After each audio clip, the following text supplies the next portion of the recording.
ಭಯ ಬಂದು ಈ ಸಮಾಜದಲ್ಲಿ ಎಲ್ಲರ ಮೇಲೆ ಎಲ್ರಿಗೂ ಭಯ ಇದೆ. ಆದರೆ ನಮಗೆ ವಿಶೇಷವಾದ ಭಯವನ್ನು ಈ ಸಮಾಜ ಒಂದು ಕೊಡುಗೆಯಾಗಿ ಕೊಟ್ಟಿರುವಂಥದ್ದು ಒಂದು ವಿಷಾದ ಮತ್ತು ಖೇದ ಅಂತ ಹೇಳ್ತೀನಿ.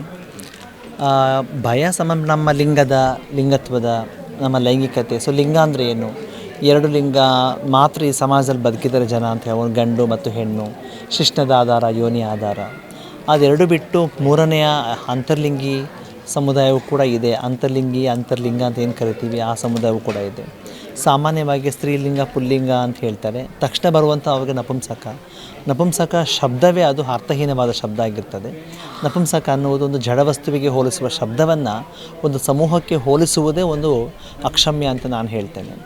ಮತ್ತು ಲಿಂಗತ್ವ, ಸೊ ಗಂಡಸು ಹೆಂಗಸು ಈ ಸಾಮಾಜಿಕ ಕಟ್ಟುಪಾಡುಗಳ ವಿಚಾರದಲ್ಲಿ ಏನು ಹೇಳ್ತಾ ಇದ್ದಾರೋ ಅದಕ್ಕೆ ವಿರುದ್ಧವಾಗಿರುವಂಥ ಕಟ್ಟುಪಾಡವನ್ನು ನಾವು ಆಯ್ಕೆ ಮಾಡಿಕೊಂಡು ಇದು ನಮ್ಮ ಅಸ್ತಿತ್ವ, ಇದು ನಮ್ಮ ಸಂಸ್ಕೃತಿ, ಇದು ನಮ್ಮ ಪರಂಪರೆ, ಇದು ನಮ್ಮ ಸಮುದಾಯ, ಇದು ನಮ್ಮ ಇತಿಹಾಸ ಅಂತ ಏನು ಹೇಳ್ತಾ ಇದ್ದೀವಿ. ಲೈಂಗಿಕತೆ ಮಡಿವಂತಿಕೆ ನಾವು ಬಗ್ಗೆ ನೋಡಬೇಕಾದ್ರೆ ಗಂಡು ಮತ್ತು ಹೆಣ್ಣು ಸೇರುವ ಸಮ್ಮಿಲನವೇ ಸೋ ಕಾಲ್ಡ್ ಹೆಟ್ರೋಸೆಕ್ಷುವಾಲಿಟಿ ಅಂತ, ಪರಲಿಂಗ ಕಾಮ ಅಂತ ಏನು ಹೇಳ್ತೀವಿ. ಅದರ ದೃಷ್ಟಿಕೋನ ಜನ ಒಂದು ಕಡೆ ಹೋಗ್ತಾ ಇದ್ದಾರೆ. ಆದರೆ ಲೈಂಗಿಕತೆ ಬಂದು ಬರೀ ಪರಲಿಂಗ ಕಾಮ ಅಲ್ಲ, ಅದರ ಆಚೆಗಿಂತ ಇರುವಂಥ ಒಂದು ವೈವಿಧ್ಯತೆ ಅಲ್ಲ, ಒಂದು ದೊಡ್ಡ ಲೈಂಗಿಕತೆ ಇದೆ. ಅದು ಮಹಿಳೆಯರನ್ನು ಒಪ್ಪಿದಾಗ, ಪುರುಷನ ಒಪ್ಪಿದಾಗ, ಸಂಬಂಧ ಬೆಳೆಸಿದಾಗ, ಲೈಂಗಿಕ ಇದು ಆ ಕಾರ್ಯದಲ್ಲಿ ತೊಡಗಬೇಕಾದ್ರೆ. ಸೊ ಇದೆಲ್ಲದಕ್ಕಿಂತ ಹೆಚ್ಚಾಗಿ ಪ್ರತಿಯೊಂದು ವ್ಯಕ್ತಿಗೆ ಒಂದು ಘನತೆ ಅಂತ ಇದೆ. ಆ ಘನತೆ ಹೇಗೆ ಎಲ್ಲೂ ಕೂಡ ಚ್ಯುತಿ ಆಗಬಾರ್ದು ಅನ್ನೋದು ನಮ್ಮದು ಹೋರಾಟ.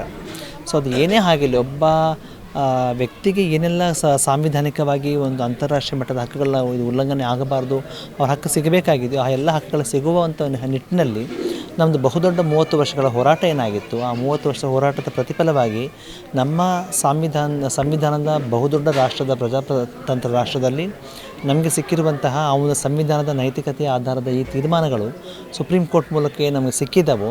ಈ ಸುಪ್ರೀಂ ಕೋರ್ಟ್ ತೀರ್ಮಾನಗಳು ಸಂಪೂರ್ಣವಾಗಿ ಚಾಚು ತಪ್ಪದೆ ಅದು ಅನುಷ್ಠಾನ ಆಗಬೇಕು ಅನ್ನೋದು ನಮ್ಮದು ಹಕ್ಕೊತ್ತಾಯ ಆಗ್ತಾಯಿದೆ. ಜೊತೆಗೆ ಈ ಶೀರ್ಷಿಕೆ ನಾವೇನು ಹಾಕಿದ್ದೀವಿ, ಭಯ ಬಿಡಿ ಪ್ರೀತಿ ಮಾಡಿ. ಭಯ ಅನ್ನೋದು ನಾನು ಹೇಳಿದೆ ನಮ್ಮ ಅಸ್ತಿತ್ವಕ್ಕೆ, ಲಿಂಗತ್ವಕ್ಕೆ ಮತ್ತು ಈ ಸಮಾಜ ಕಟ್ಟುಪಾಡಿಗೆ ಒಂದಲ್ಲ ಒಂದು ರೀತಿ ಒಬ್ಬರಿಂದ ಭಯವನ್ನು ಪಡ್ತಾ ಇರ್ತೀವಿ.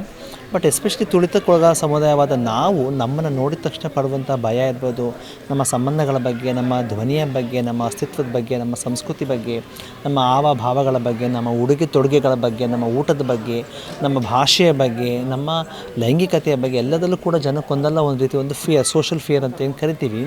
Social fear equal social phobia ಆಗ್ತದೆ ಅದು. ಸೊ ಆ ಸೋಷಲ್ ಫೋಬಿಯಾ ನೇರವಾಗಿ ಹಿಂಗೆ ಅದು ಟ್ರಾನ್ಸ್ಫೋಬಿಯಾ, ಬೈಫೋಬಿಯಾ, ಹೋಮೋಫೋಬಿಯಾ ಈ ಥರ ಫೋಬಿಯಾಗೆ ಆಗ್ತದೆ. ಅದು ಫೋಬಿಯಾ ದೂರ ಮಾಡಬೇಕು ಅಂಥೇಳಿ ಆ ಭಯವನ್ನು ಬಿಟ್ಟು ಪ್ರೀತಿ ಮಾಡಿ. ತುಂಬ ಜನ ಹೇಳ್ತಾರೆ ಪ್ರೀತಿ ನಿಮ್ಮ ಸಮುದಾಯಕ್ಕೆ ಬರೀ ಸೆಕ್ಸಿ ಅನ್ನೋದು. ಸೊ ಸೆಕ್ಸಿನ ಬಹುದೊಡ್ಡ ಇನ್ನೊಂದು ಆಯಾಮವನ್ನು ನಾವು ನೋಡಬೇಕಾದ್ರೆ ನಾವು ಪ್ರೀತಿಯನ್ನು ಹೇಳುವುದು ಸಂಸ್ಕೃತಿ ಅಂತ ಹೇಳ್ತೀವಿ. ಪ್ರೀತಿ ಅಂದರೆ ಒಂದು ಸಂಸ್ಕೃತಿ. ಆ ಸಂಸ್ಕೃತಿ ಹೇಗೆಲ್ಲ ಬೆಳೆಸ್ಕೋಬೇಕು, ಹೇಗೆಲ್ಲ ಒಪ್ಕೊಳ್ಬೇಕು, ಜನಗಳನ್ನ ಹೇಗೆಲ್ಲ ಗೌರವಿಸಬೇಕು, ಹೇಗೆಲ್ಲ ಘನತೆಯಿಂದ ನೋಡಬೇಕು. ಸೊ ಈ ದೊಡ್ಡ ಆಯಾಮಗಳನ್ನು ನಾವು ನೋಡ್ತಾ ಇವತ್ತು ಭಯ ಬಿಡಿ ಪ್ರೀತಿ ಮಾಡಿ ಅಂತ ಏನು ಆಂದೋಲನ ಶುರು ಮಾಡ್ತಾಯಿದ್ದೀವಿ. ಜನವರಿ 10ನೇ ತಾರೀಕಿದೆ. ಈ ಆಂದೋಲನ ಇವತ್ತು ಬೆಂಗಳೂರಿನಲ್ಲಿ ಒಂದನೇ ಆಫೀಸಲ್ಲಿ ನಡೀತಾ ಇದೆ. ಇದು ನಿಧಾನವಾಗಿ ಬೆಂಗಳೂರು ನಗರ ಸಂಪೂರ್ಣ ಮತ್ತು ರಾಜ್ಯಾದ್ಯಂತ, ರಾಷ್ಟ್ರಾದ್ಯಂತ ಹೋಗ್ತಿರೋದಕ್ಕೆ ನನಗೆ ತುಂಬ ಸಂತೋಷ ಆಗ್ತದೆ. ಈ ಕಾರ್ಯಕ್ರಮದಲ್ಲಿ ಅನೇಕ ಅತಿಗಣ್ಯರು ಮತ್ತು ಅಗ್ರಗಣ್ಯರೆಲ್ಲ ಭಾಜನ ಆಗ್ತಾಯಿದ್ದಾರೆ. ಅವರಾಗೋ ಜೊತೆಗೆ ಇವರೆಲ್ಲ ಸಪೋರ್ಟ್ ಮಾಡೋದ್ರ ಮೂಲಕ ಮತ್ತು ನೀವೆಲ್ಲ ಸಪೋರ್ಟ್ ಮಾಡ್ತಿರೋಂಥ ಒಂದು ವಿಶ್ವಾಸದ ಮೂಲಕ ಈ ಕ್ಯಾಂಪೇನ್ನ ಲಾಂಚ್ ಮಾಡ್ತಾಯಿದ್ದೀವಿ. ಇದು ಒಂದು ನಮ್ಮ ಸಮುದಾಯ ಒಂದು ಚಿಕ್ಕ ಪ್ರಯತ್ನ. ಈ ಆಂದೋಲನದಲ್ಲಿ ಎಲ್ಲರೂ ಕೂಡ ಜೊತೆಯಾಗಬೇಕು, ಎಲ್ಲರೂ ಕೂಡ ಸೇರಬೇಕು. ಇಲ್ಲಿ ಯಾವುದೇ ರೀತಿಯಾದ ಇಷ್ಟಕ್ಕೆ ಅಂತ ಒಂದು ಸೋಷಲ್ ಕನ್ಸ್ಟ್ರಕ್ಟ್ ಯಾವುದೂ ಇರೋದಿಲ್ಲ. ಹಾಗಾಗಿ ನೀವೆಲ್ಲ ಕೈ ಜೋಡಿಸಿ ನೀವು ಜೊತೆಗೆ ಸೇರಿ ಬದುಕುವ ರಾಜಕಾರಣ ಹೇಗೆ ಅನ್ನೋದನ್ನು ನಾವು ಕಟ್ಕೊಳ್ಳೇಬೇಕಾಗತ್ತೆ 21ನೇ ಶತಮಾನದಲ್ಲಿ. ನಾವು ಭಯ ಬಿಡಿ ಪ್ರೀತಿ ಮಾಡಿ ಅಂದರೆ ನಮ್ಮನ್ನು ನೋಡಿ ಸಮಾಜ ತುಂಬ ಇವರೇನೋ ಭಯಂಕರವಾದಂಥವ್ರು ಅಂತ ಭಯ ಪಡ್ತಾ ಇದ್ದಾರಲ್ಲ, ಅದಕ್ಕೆ ನಮ್ಮನ್ನು ನೋಡಿ ಭಯ ಪಡಬೇಡಿ. ಲೈಂಗಿಕ ಕಾರ್ಯಕರ್ತರು ಮಹಿಳೆಯರು ಮನುಷ್ಯರು, ಹಾಗಾಗಿ ಅವ್ರನ್ನ ಭಯ ಬಿಟ್ಟು ಅವ್ರನ್ನ ಪ್ರೀತಿಯಿಂದ ಮಾಡಿ ಅಂತ ಹೇಳೋಕ್ಕೆ ಇಷ್ಟಪಡ್ತೀನಿ. ಈ ಲೈಂಗಿಕ ಅಲ್ಪಸಂಖ್ಯಾತರ ಸಮುದಾಯದ ಬಗ್ಗೆ ಹೇಳಬೇಕಾದ್ರೆ ಈ ನಮ್ಮ ಅಕ್ಕೈ ಪದ್ಮಶಾಲಿರವರ ನೇತೃತ್ವದಲ್ಲಿ ನನಗೆ ತಿಳಿದಿರೋ ಹಾಗೆ ಸುಮಾರು ಒಂದು 15-16 ವರ್ಷಗಳಿಂದ ಇವರು ಸಾಕಷ್ಟು ಹೋರಾಟ ಮಾಡ್ತಿದ್ದಾರೆ. ಇವ್ರದ್ದು ಮೇನ್ ಕನ್ಸರ್ನ್ ಈ ಸಮುದಾಯ ಅದು ಏನಂದರೆ ಇವ್ರಿಗೂ ಸಮಾಜದಲ್ಲಿ ಸರಿಸಮಾನವಾಗಿ ಗೌರವ ಸಿಗಬೇಕು, ಎಲ್ಲರ ರೀತಿಯಲ್ಲಿ ಅವ್ರಿಗೆ ಬದುಕಂಥ ಅಧಿಕಾರ ಸಿಗಬೇಕು ಮತ್ತು ಅವ್ರಿಗೂ ಎಲ್ಲ ರೀತಿ ಅವಕಾಶಗಳು ಸಿಗಬೇಕು ಅಂತ ಹೇಳಿ ಆವಾಗಿಂದನೂ ಹೋರಾಟ ಮಾಡ್ತಿದ್ದಾರೆ. ಮತ್ತು ಅದೇ ಒಂದು ಹಿನ್ನೆಲೆಯಲ್ಲಿ ಇವತ್ತು ಒಂದೆಡೆ ಈ ಸಂಘದಿಂದ ಇವತ್ತು ಈ ಅದ್ಭುತವಾದ ಒಂದು ಕಾರ್ಯಕ್ರಮವನ್ನು ಇಟ್ಕೊಂಡಿದ್ದಾರೆ. ಈ ಕಾರ್ಯಕ್ರಮದ ಒಂದು ಟೈಟಲ್ ನೋಡಿದ್ರೆ ಭಯ ಬಿಡಿ ಪ್ರೀತಿ ಮಾಡಿ, ಇದು ಸಾಕಷ್ಟು ಒಂದು ನಮ್ಮೆಲ್ಲರಿಗೆ ಅರ್ಥ ಮಾಡ್ಕೊಳ್ಳೋಕ್ಕೆ ಅವಕಾಶ ಮಾಡಿಕೊಡ್ತಾ ಇದೆ. ಕಾರಣ ಏನಂದರೆ ಈ ಸಮುದಾಯ ಲೈಂಗಿಕ ಅಲ್ಪಸಂಖ್ಯಾತರ ಸಮುದಾಯದ ಮೇನ್ ಅವ್ರದ್ದು ಗ್ರೀವೆನ್ಸ್ ಏನಂದರೆ ಅವ್ರಿಗೆ ಸಮಾಜದಲ್ಲಿ ಸೇರಿಸ್ಕೊಳ್ತಾ ಇಲ್ಲ.